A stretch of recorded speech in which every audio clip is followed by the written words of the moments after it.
The king of the Shadowlands, Bruises, had outlived the very concept of time.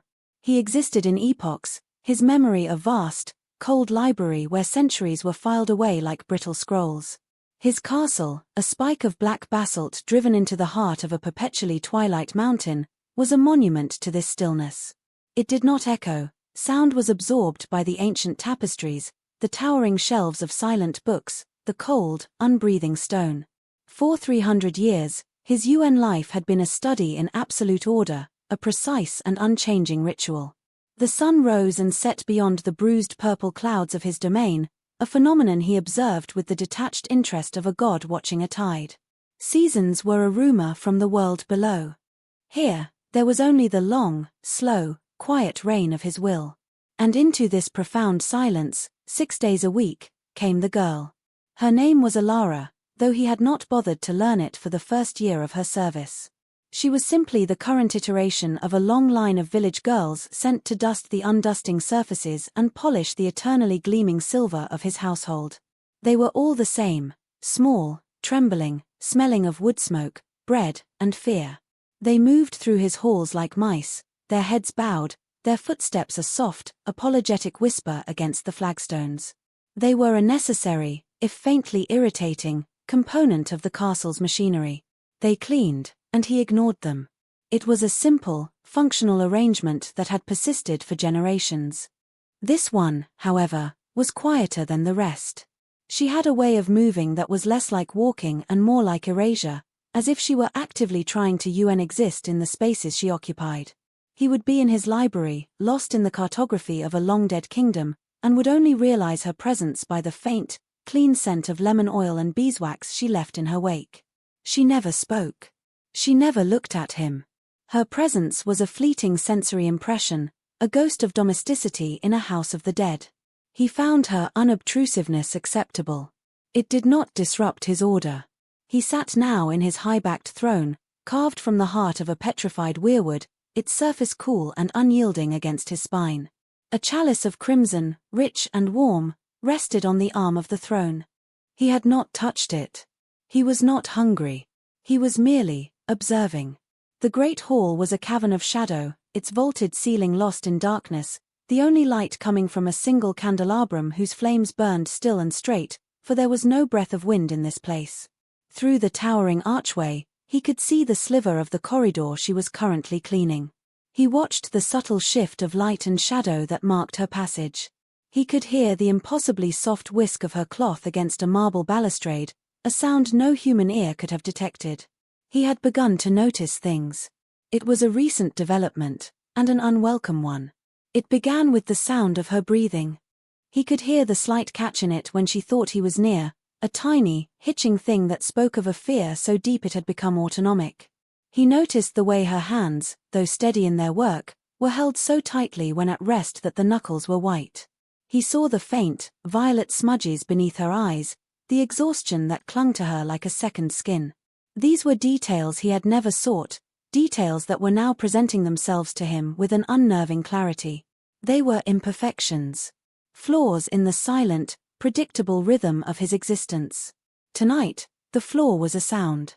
A tiny, fragile melody that threaded its way through the oppressive silence of the castle. It was her.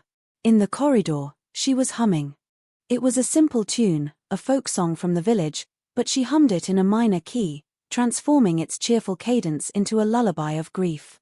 The sound was so achingly sad, so profoundly lonely, that it snagged on something deep within him, something he had thought long since turned to dust. It was the sound of a caged bird forgetting it was meant to fly. The humming stopped as abruptly as it began.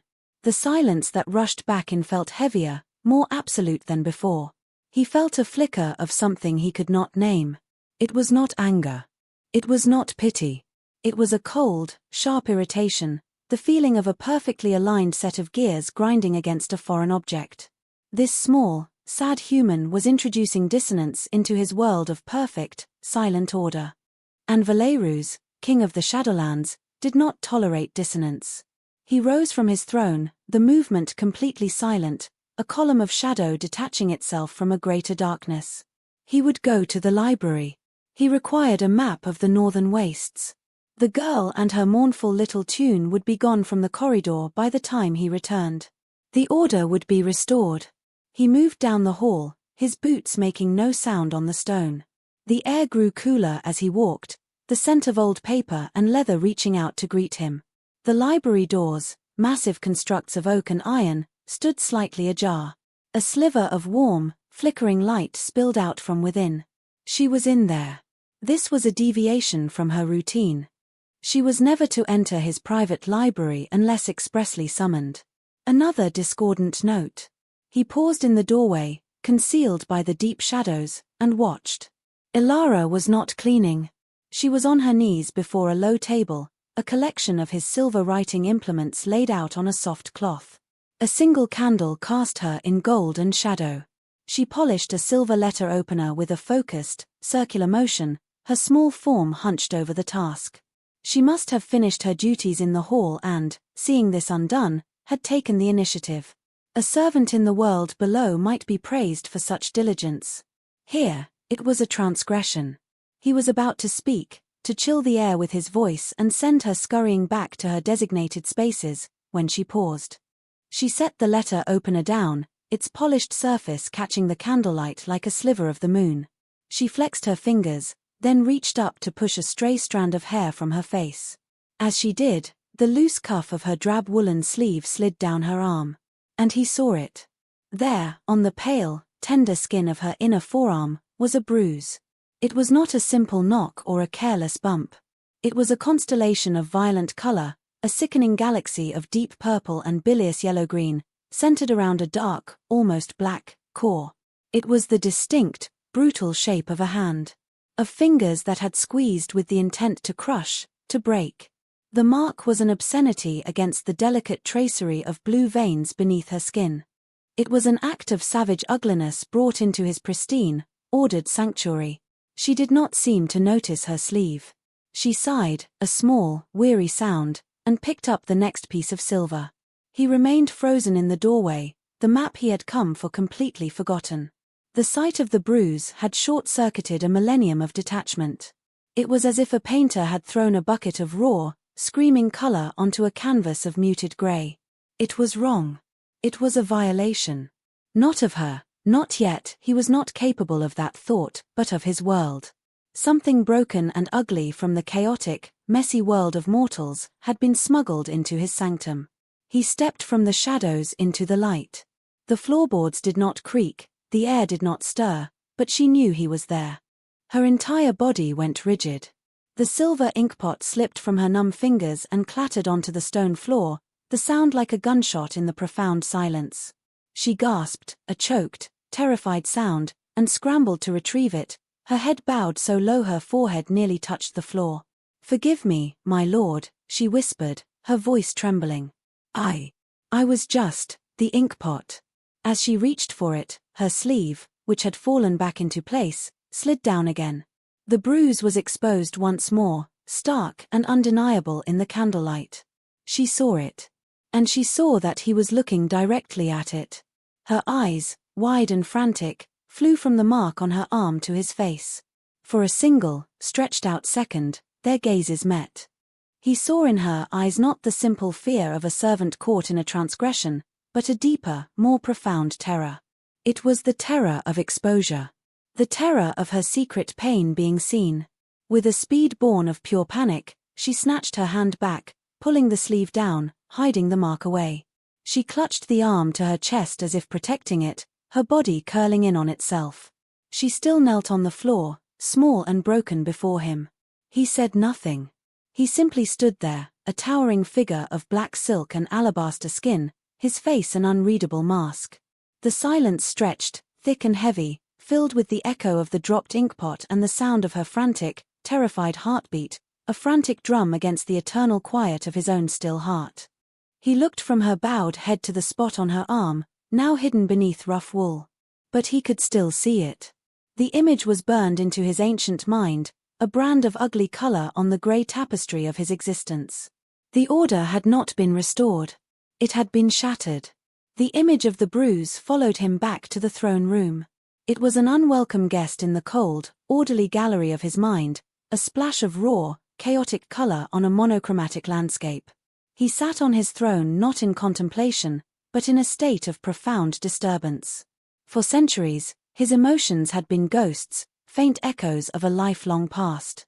He could recall the memory of anger, the intellectual concept of sorrow, but the feeling itself was a foreign language. Now, something new and unwelcome was stirring in the dust. It was a cold, sharp-edged thing, and it coiled in the stillness where his heart used to be. He replayed the moment in the library. The clatter of the silver ink pot. The girl's panicked gasp. The way she had curled into herself, a wounded animal trying to make itself small enough to disappear. But it was the bruise itself that held him captive. The brutal, hand-shaped bloom of violence on her skin. It was an artifact from another world, the world of sweat and sunlight, of short, brutish lives and messy, painful deaths. A world he had long ago walled himself away from. And she, the quiet, unobtrusive servant, was a bridge to that world. A conduit for its ugliness. He had dismissed her with a flick of his fingers, a gesture of silent, cold command. She had fled without a word, a whisper of movement, leaving the polished silver and the single candle burning in the vast, dark library. He had remained for a long time, staring at the place on the floor where she had knelt. The air still held the faint scent of her fear. It was a scent he knew well, the incense of his long reign. But this fear was different. It had not been directed at him, not entirely. When she had looked at him, her eyes wide over the revealed mark, he had seen something beyond the terror of his presence. He had seen shame, humiliation, the desperate plea of the captive to not have the nature of their cage examined too closely. This realization was the source of his disturbance. Her fear was not for what he might do to her, but for what he had seen. The mark was a secret language, and he had inadvertently read a terrible sentence. Over the next few days, Valerus began to watch her. It was not a casual observation. He applied to the task the same focused, predatory intensity he had once used to hunt men in the forgotten forests of his mortal life. He became a student of her silence. He catalogued her movements, the subtle shifts in her posture, the microscopic tremors that passed through her hands when she thought no one was looking. He had existed for 1,000 years without ever truly seeing the servants who moved through his halls. Now, he saw everything. He saw the way she flinched when a door closed too loudly down a distant corridor. He saw how she favored her left side, a subtle, almost imperceptible stiffness in her gait, as if her ribs ached. He saw the way she would sometimes pause in her work, her eyes glazing over, her hand rising to her throat as if to ward off an invisible blow. These were the aftershocks of a violence he had not witnessed, the ghosts of pain that haunted her small frame. His castle became a laboratory for this new, unsettling science. His preternatural senses, usually dormant in the unchanging environment, sharpened to a razor's edge. He could hear the uneven rhythm of her heart from 3 rooms away. He could smell the faint, coppery tang of old blood on the collar of her dress, scrubbed clean but forever present to him. He could feel the currents of air shift as she passed by an open doorway, a cold spot of dread in the otherwise still atmosphere. He learned her routines not as a master, but as a hunter learns the patterns of its prey. She rose before the false dawn that perpetually graced his lands. She broke her fast in the cavernous kitchens with the other servants, a hunched, silent figure who ate little and spoke less. He listened from the shadows of the upper galleries, a gargoyle of stone and silk, as the others' cheerful, mundane chatter washed over her. They spoke of the village, of festivals and harvests, of births and betrothals. Ilara never contributed. She was an island of silence in their small sea of humanity. One evening, he was in his solar, reviewing the tithe accounts from the village below. The numbers were always the same, the offerings predictable.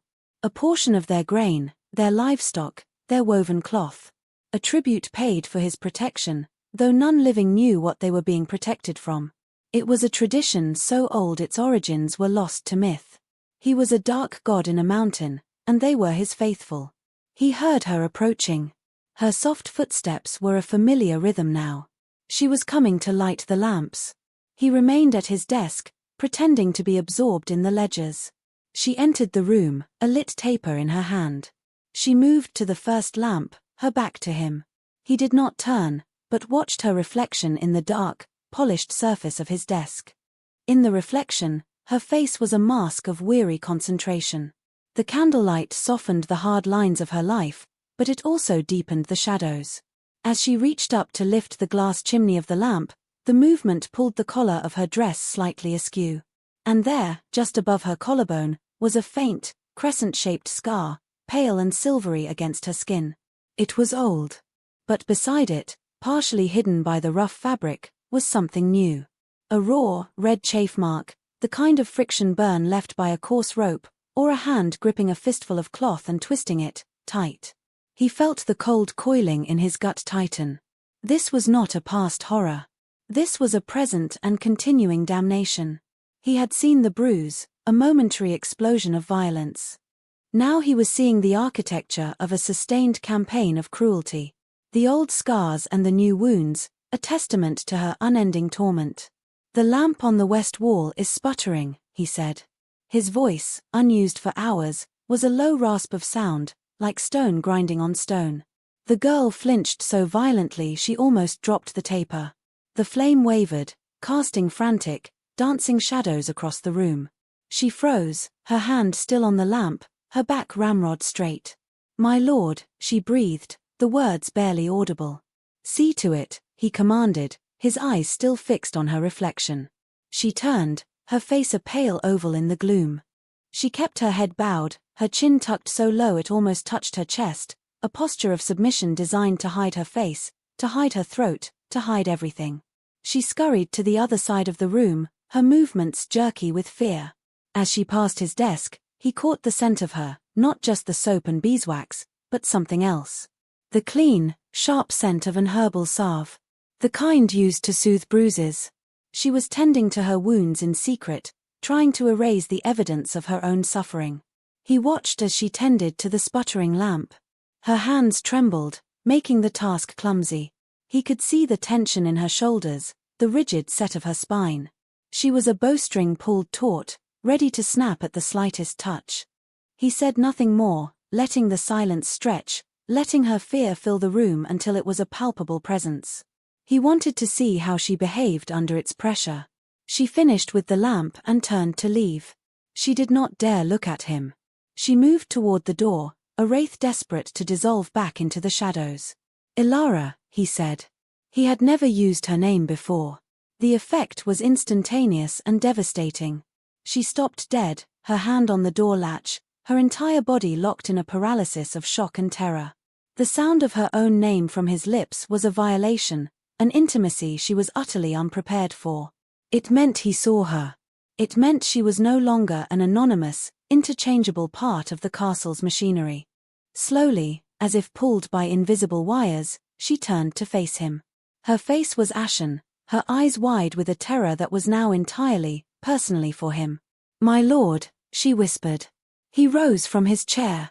He was a creature of the night, and the growing darkness of the solar seemed to cling to him, to amplify his presence. He moved around the desk, his steps silent, until he stood before her. She was so small. The top of her head barely reached his chest. She was trembling visibly now, a leaf in a gale. She smelled of fear and soap and the faint, bitter scent of the healing herbs she used to hide her pain. He did not speak. He simply looked at her. He let his gaze travel from her terrified eyes down to the collar of her dress, to the place where he had seen the marks. She must have felt the weight of his gaze, because her hand flew to her throat in that familiar, protective gesture, her fingers pressing against the spot he was looking at. A futile attempt to hide what he had already seen. He could have forced the truth from her. His will was absolute in this castle. He could have commanded her to speak, and she would have had no choice but to obey. Her mind was a fragile, unlocked thing to him. But that was not what he wanted. He did not want a confession extracted by fear. He wanted to understand the shape of the thing that was harming her. He lifted a hand. He did not reach for her. He simply held it out, palm up, in the space between them. It was a gesture that could have meant anything, or nothing. An invitation. A command. A question. Ilara stared at his hand. It was a long, elegant hand, with pale, slender fingers. It was the hand of an artist or a scholar, not a warrior. But she knew it was a hand that could crush stone. It was the hand of the monster who ruled her world. To her, it was an instrument of unimaginable power and potential death. And he was offering it to her. Her breath hitched. Tears welled in her eyes, blurring his terrifying form into a column of darkness. She did not understand. She had spent her life learning to be invisible, to anticipate cruelty, to absorb pain without a sound. She had no framework for this.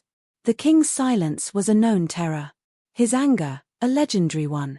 But this quiet, intense scrutiny, this incomprehensible gesture, it was a new and terrifying landscape. He kept his hand outstretched, perfectly still. He waited. He had the patience of mountains, of glacier. He could wait all night. He was watching the war inside her, the battle between a lifetime of conditioned fear and the flicker of some other, unknown possibility. Finally, with a small, choked sob, she broke. Not in words, but in a single, betraying tear that escaped and traced a glistening path down her cheek. She shook her head, a tiny, frantic movement, and turned and fled, pulling the door closed behind her with a soft, final click. Valerius stood alone in the lamplit darkness, his hand still outstretched in the empty air. He slowly lowered it. He had his confirmation. Her terror was not a lie. The marks were not an accident. And the source of that terror was so profound that even he, the darkest nightmare of her people, seemed the lesser of two evils. A cold, calm clarity descended upon him. The dissonant notes had resolved into a single, terrible chord.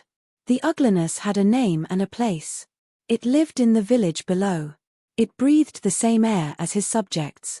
It put its hands on something that belonged, in the loosest, most feudal sense, to him. His decision was not born of rage. Rage was a hot, messy emotion, and he was a creature of cold precision. This was something else. It was the feeling of a master artisan discovering a flaw, a crack, in a piece he had been carving for centuries. It was the need to excise the imperfection, to restore the integrity of the whole, to make it clean again. He went to the great, arched window of his solar and looked down. The village was a scattering of faint, flickering lights nestled in the valley, a fragile human constellation against the overwhelming dark of the mountains.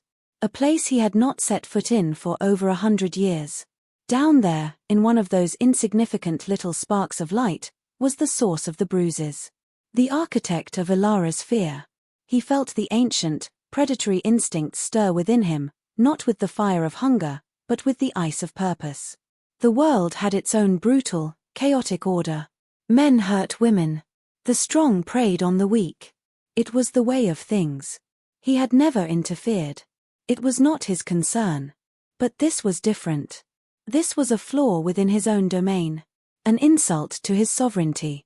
The shepherd does not care if the wolves hunt in the wild, but he will slaughter any wolf that enters his flock. Ilara was part of his flock. A small, trembling, insignificant part, perhaps. But his nonetheless. He turned from the window. The castle was silent once more. But it was a different kind of silence now. It was not the silence of empty halls and ageless stone. It was the silence of a blade being sharpened. The silence before the strike. He would go down into the village. He would find the man who had dared to mar his property.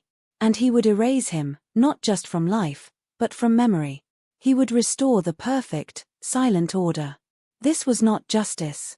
It was pest control. Or so he told himself, as the unfamiliar chill of something that felt dangerously like fury began, at long last, to freeze his ancient, sleeping heart. The descent was a flowing of shadow, a silent drop from the heights of his stone spire to the damp, root-choked earth of the forest floor. Valerius moved not like a man walking, but like a plume of smoke drifting on a non-existent wind. The perpetual twilight of his domain deepened as he left the immediate vicinity of the castle, the air growing thick with the scent of pine and wet soil and decay. The moon, a chipped shard of bone in the violet sky, offered little light, but he had no need of it. The world revealed itself to him in shades of heat and scent and sound, a rich tapestry invisible to mortal eyes. He had not walked these woods in a century. They had grown wilder, more primal. But they still remembered him. The creatures of the night, the owl, the fox, The wolf sensed his passage and fell silent. The forest held its breath as its ancient master passed by. He was a ghost from a time before these trees were seeds, a memory of fear made flesh. The village huddled at the edge of the forest, a collection of timber and thatch houses clustered around a muddy track. Smoke curled from a few chimneys, pale grey against the bruised sky.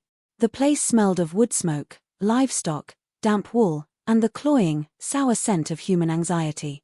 It was a smell he had forgotten, and he found it deeply unpleasant. He paused at the edge of the woods, a tall, motionless figure cloaked in darkness, and let his senses drift over the sleeping village. He was searching for a scent. The specific scent of Ilara's fear, the bitter tang that clung to her clothes and her skin. But here, it was diffused, mixed with the general miasma of human life. He needed a focus. He closed his eyes and listened. He heard the sigh of the wind in the eaves, the lowing of a cow in a byre, the cry of a fretful infant. He filtered through the mundane sounds, searching for the discordant note, the sound of the ugliness he had come to excise. And then he found it. From a squat, poorly kept cottage near the center of the village came the sound of a man's voice, thick with ale and resentment. It was a grating, bullying sound. He could not make out the words, but the tone was unmistakable. It was the sound of a man who used his voice as a weapon. Valerius did not need to see him to know the shape of him. He knew the swagger, the casual cruelty, the weakness that masqueraded as strength. He focused on the cottage. He could hear two heartbeats within. One, a slow, heavy thudding, thick and unhealthy. The other, a frantic, rabbit-quick beat. A woman's. An old woman, from the sound of her wheezing breath. He could smell the stale ale, the unwashed bodies, the rancid fat from a poorly cooked meal. And beneath it all, faint but clear, was the scent of the herbal salve Ilara used. This was the place. This was the source. He did not approach the front door. He flowed around the side of the house, a sliver of darkness, and peered through a grimy window pane. Inside, a large, bull-necked man sat at a rough-hewn table, a clay jug in his meaty fist. He was yelling at an old woman who cowered by the hearth, her face a mask of weary resignation. This was Torvin, Ilara's betrothed. The village whispers he had finally deigned to listen to had given him the name. A blacksmith, a man of some standing, known for his strength and his temper. Useless girl, Torvin was slurring, his voice a low growl. Off at the castle, playing lady, while we starve. Sends back half her coin. Half. What good is that? Should be giving it all to her family. To her future husband he slammed the jug down on the table, sloshing ale onto the wood. The old woman, Ilara's mother, flinched but said nothing. Her silence seemed to infuriate him more. And you, he spat, pointing a thick finger at her. You're no better. Letting her get away with it. When we're wed, things will be different. I'll teach her the meaning of respect. I'll beat the high and mighty notions out of her. She'll learn her place. Valerius watched, his face impassive. He felt no anger. He felt a profound sense of aesthetic offense. This creature was crude, loud, and artless in his cruelty. His violence was clumsy and predictable. It was like watching a butcher attempt surgery with a meat cleaver. It was inefficient. The revenge Valerius had planned was not a simple act of murder. Killing this man would be easy and unsatisfying. Death was a release. Valerius intended to dismantle him. He would strip away everything the man valued, his strength, his reputation, his place in the village, until he was nothing but a shivering, terrified shell. And then, only then, would he grant him the mercy of a final, silent end. Fear was a far more elegant and enduring weapon than death. He melted back into the shadows. The first step was to isolate the target. To turn the herd against the weakest wolf. His first visit was to the village elder, a man named Fendrel. Valerius did not knock. He simply appeared in the man's sleeping chamber, a column of cold air and absolute silence beside his bed. The old man woke with a gasp, his heart hammering against his ribs. He saw the tall, dark figure standing there, his face a pale, aristocratic mask in the moonlight filtering through the window, and a primordial terror seized him. He knew, with the certainty of a man facing a god, who this was. "Lord Valerus," he whispered, his voice trembling. "There is a sickness in your village, Fendrel," Valerus said, his voice a low murmur that seemed to come from the shadows themselves. "A man named Torvin. He is a blight. He brings shame upon this valley." He let the words hang in the air. He made no threats. He gave no explanation. He simply stated a fact, as one might observe that the sky is dark. He is a strong man, my lord," Fendrel stammered, trying to find his footing. "A good blacksmith. His work has grown clumsy," Valerus stated. It was not a guess. He had decided it was so, and therefore it was. "The tools he forges are flawed. They will break. The plowshares will snap in the field. The horseshoes will crack and lame your beasts. His strength is a lie. He is a rot at the core of this village." He held the elder's terrified gaze for a long moment. "See that the rot is cut out," he said softly. Then, as silently as he had appeared, he was gone. Fendrel was left sitting bolt upright in his bed, drenched in a cold sweat, the lingering chill of the vampire's presence raising gooseflesh on his arms. The king had not been in the village in living memory, and he had come to speak of Torvin the blacksmith. Valerus's next visit was to the tavern. It was late, and only the tavern keeper and a few drunken louts remained. He did not enter. He stood outside, in the deepest shadows of the alley, and spoke into the mind of the tavern keeper, a man whose thoughts were awash in the fumes of stale ale. He planted a single, simple idea, an image of Torvin stealing from the till, his face twisted in a greasy sneer. The man would wake in the morning with the unshakable conviction that Torvin was a thief. His final stop was at the smithy itself. The fire was banked, the air thick with the smell of coal and hot metal. He ran a single, cold finger over the anvil, leaving a trace of frost that would not melt. He touched the head of the largest sledgehammer, infusing the metal with a subtle, molecular weakness. The next time Torvin swung it with his full, brutish strength, the head would shatter. He had spent less than an hour in the village. He had not laid a hand on anyone. He had not raised his voice. But he had planted the seeds of Torvin's destruction. He had poisoned the well of his reputation. He had undermined the foundation of his strength. Now, all he had to do was wait and watch the rot spread.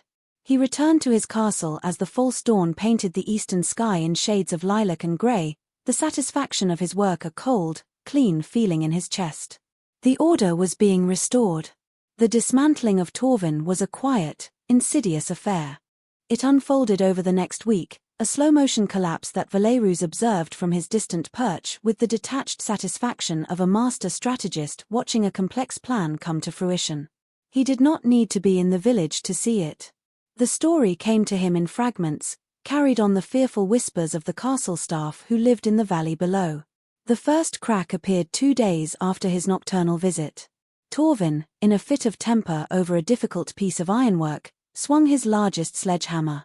As Valerus had willed it, the iron head, flawed with a supernatural brittleness, shattered on impact with the anvil.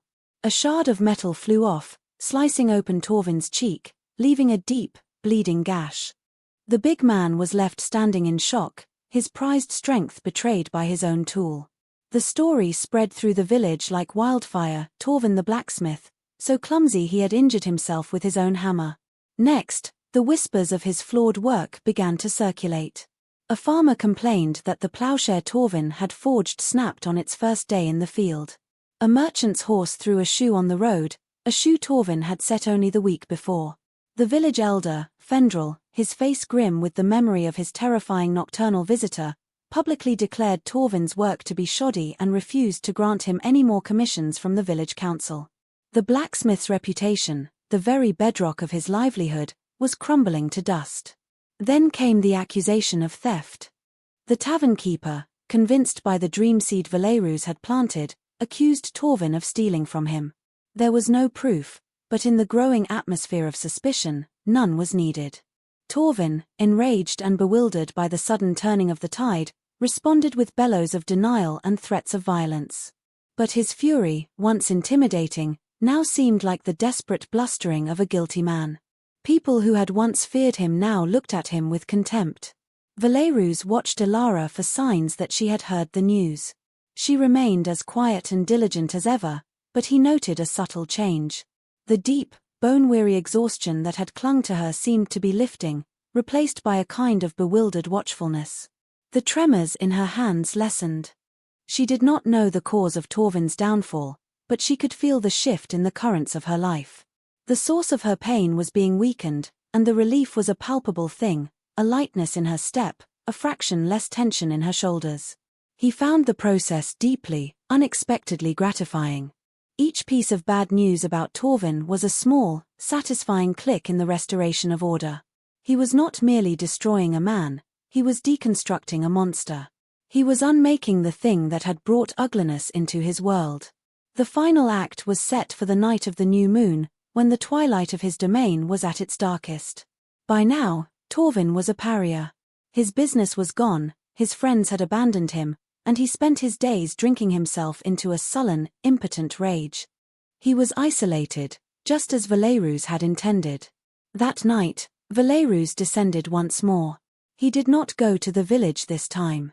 He went to the smithy, which stood cold and dark at the edge of the cluster of houses. He waited in the shadows, a patient predator. He did not have to wait long.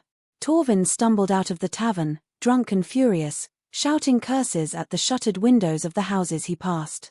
He was a man stripped of everything, left with nothing but his own sour rage. He lurched toward his smithy, his sanctuary, the one place where he had once been master. He threw the door open and staggered inside. Valerus stepped from the shadows behind him, his movement making no more sound than the settling of dust. He pushed the door closed, plunging the smithy into near-total darkness. The heavy bar fell into place with a solid, final thud. Torvin spun around, his drunken haze pierced by a sudden spike of alarm. "Who's there?" he snarled, his hand fumbling for a hammer on a nearby bench. "The one whose property you have been damaging," Valerus said, his voice a low, cold whisper that seemed to come from every corner of the room at once. He allowed a sliver of his power to manifest, a faint, phosphorescent aura that outlined his form in the darkness. He was no longer just a tall, pale man. He was something ancient and terrible, his eyes glowing with a faint, crimson light. Torvin saw him then, truly saw him, and the brutish, ale-soaked courage evaporated in an instant. It was replaced by a pure, primal terror that sobered him completely. He had heard the tales, the old wives' stories of the king on the mountain, the dark god who demanded tribute. He had never believed them. He believed them now.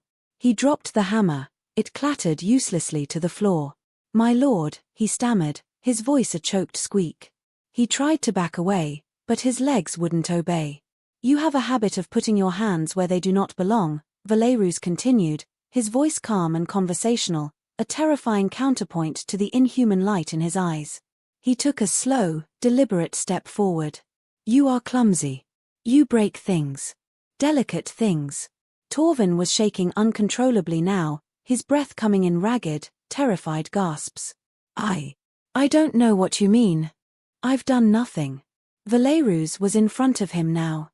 He moved with a speed that was impossible, covering the distance between them in the space of a heartbeat. He reached out and placed a hand on Torvin's shoulder. His touch was not forceful, but it was impossibly cold, a cold that leached the warmth from Torvin's body, a cold that felt like the grave. "Let me show you," Valerus whispered. He tightened his grip. Torvin screamed, a high, thin sound of agony as he felt the bones in his shoulder grind together, threatening to turn to powder. This was the source of his strength, his blacksmith's arms, the tools of his trade and his cruelty. And Valerus was unmaking it with a casual, effortless pressure. "This is the hand you used to strike her," Valerus said, his voice still a soft murmur. He took Torvin's right wrist in his other hand. The blacksmith's hands were thick and calloused, covered in old burns and scars. Valerus's fingers were long and slender, but they closed around Torvin's wrist like a vice of living ice. "You seem proud of your strength. Let us see how it holds up." He squeezed. The sound of the bones in Torvin's wrist and hand snapping was sickeningly loud in the small space. There were dozens of them, and Valerus broke them all, one by one, with a slow, methodical precision. Torvin shrieked, a raw, animal sound of pure agony, and collapsed to his knees, but Valerus held him up by his shattered arm. "The bruises fade," Valerus said, his crimson eyes boring into Torvin's terror-filled ones. "But this will be a more permanent reminder of your clumsiness." He released the man's arm. It hung at his side, a useless, mangled ruin. Torvin cradled it to his chest, sobbing, his body convulsing with pain and terror. "Please," he begged, tears and snot running down his face. "Please, mercy. Was there mercy in your hand when you struck her?" Valerus asked, the question purely rhetorical. He looked down at the pathetic, broken creature at his feet with something akin to disgust. The artless, noisy brute had been reduced to this. The deconstruction was complete. He crouched down, bringing his face level with Torvin's. The blacksmith flinched away, whimpering. "You will be a lesson," Valerus said softly. "You will be a story the village tells its children for 100 years. A story about what happens when you touch what is mine." He opened his mouth. His canines, long and sharp as daggers, descended. Torvin's eyes rolled back in his head as he fainted from sheer terror. Valerus caught him before he hit the floor. He would not kill him here. That was too kind. He carried the unconscious man out of the smithy and into the night. He took him to the village square, to the ancient, gnarled oak tree that stood in its center.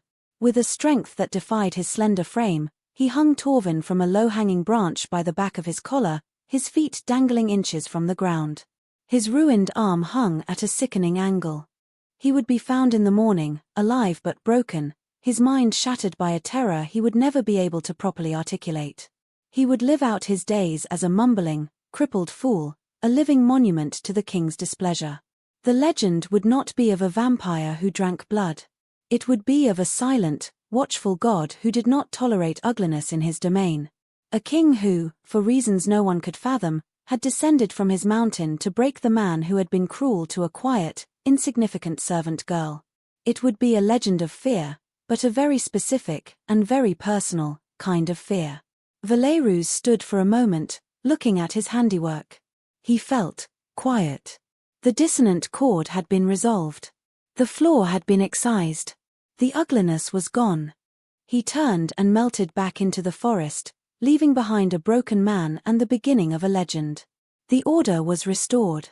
Valerus returned to a castle that was exactly as he had left it, silent, cold, and eternal. But as he swept through the great hall, he felt a subtle shift in its atmosphere. The profound stillness that was his sanctuary no longer felt empty. It felt settled. The restoration of order in the valley below had brought a new, deeper peace to his own domain. The lingering stain of the borrowed ugliness had been cleansed. He did not see Alara for 2 days. Her duties were taken over by another girl, a round-faced, terrified creature who scurried through the halls, her eyes fixed on the floor. Valerus ignored her. She was merely a placeholder. He found himself waiting, with a patience he had not known he possessed, for Alara's return. He was curious to see the result of his work, to observe the final state of the object he had repaired. When she finally returned on the 3rd morning, she was changed. It was not a dramatic transformation. She was still quiet, still deferential. But the deep, permanent fear that had been etched into her every line was gone. The hunch in her shoulders had lessened. Her head was no longer bowed so low, and her gaze, when she thought he was not looking, was no longer haunted. It was simply calm. She moved through the castle with a new, quiet grace, a stillness that came not from terror, but from peace. He watched her as she dusted the books in his library. Her hands, once prone to trembling, were perfectly steady. She worked with a silent, focused efficiency. There was no hesitation in her movements, no flinching at imagined sounds. She was like a tightly coiled spring that had finally been allowed to unwind. She did not know, of course. She could not possibly know that he was the architect of her newfound peace. The story that had reached the castle from the village was a mangled, terrified thing. Torvin had been found gibbering and broken, his arm shattered, his mind gone. He spoke only of a dark shape with eyes of fire. The village was gripped by a reverent terror. They saw it as divine retribution, a punishment for Torvin's arrogance and cruelty, delivered by the mountain god they had so long neglected. They did not connect it to Ilara. She was too insignificant. To them, it was a cosmic event, a rebalancing of the scales. But Ilara, in her quiet way, understood more than they did. She knew that her tormentor had been broken on the very night she had fled in tears from the king's solar. She knew that the fear that had ruled her life had been erased by a greater, more absolute fear that now held the entire village in its grip. She could not fathom the why of it. It was like a mountain suddenly choosing to shelter a single, wind-battered wildflower at its base. The motive was incomprehensible, but the result, the shelter, the safety, was blessedly real. Their interactions remained the same. He sat in his throne or at his desk, and she moved silently through the rooms, cleaning and ordering. The silence between them, however, had changed its character. It was no longer the empty, sterile silence of a king and his invisible servant.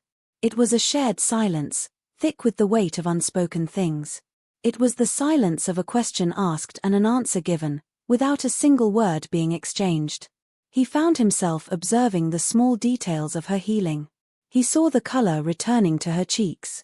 He noticed that the dark circles under her eyes were fading. One afternoon, as she polished a silver chalice, he heard it again. She was humming. It was the same sad folk tune as before, but this time, she hummed it in its proper, major key. The melody was no longer a lament. It was soft and tentative, but it was a sound of quiet, private contentment. The sound resonated within him, not as a discordant note, but as a perfect, harmonious chord. It was the sound of his order, perfectly restored. One evening, he sat in his study, a rare, leather-bound volume open before him. He was not reading. He was simply enjoying the profound quiet, a quiet he now recognized was made whole by her peaceful presence in the castle. She entered to light the lamps, just as she always did. She moved with her newfound grace, her steps light and sure. She lit the lamps on the far wall first, then moved toward his desk. As she passed him, she hesitated. It was a minuscule pause, a fractional break in the fluid rhythm of her movements. He did not look up from his book, but he was aware of her every breath. She stood beside his desk for a long, silent moment. He could feel the warmth of her body, the clean scent of her clothes. He could sense the internal debate, the gathering of a courage she had never before possessed.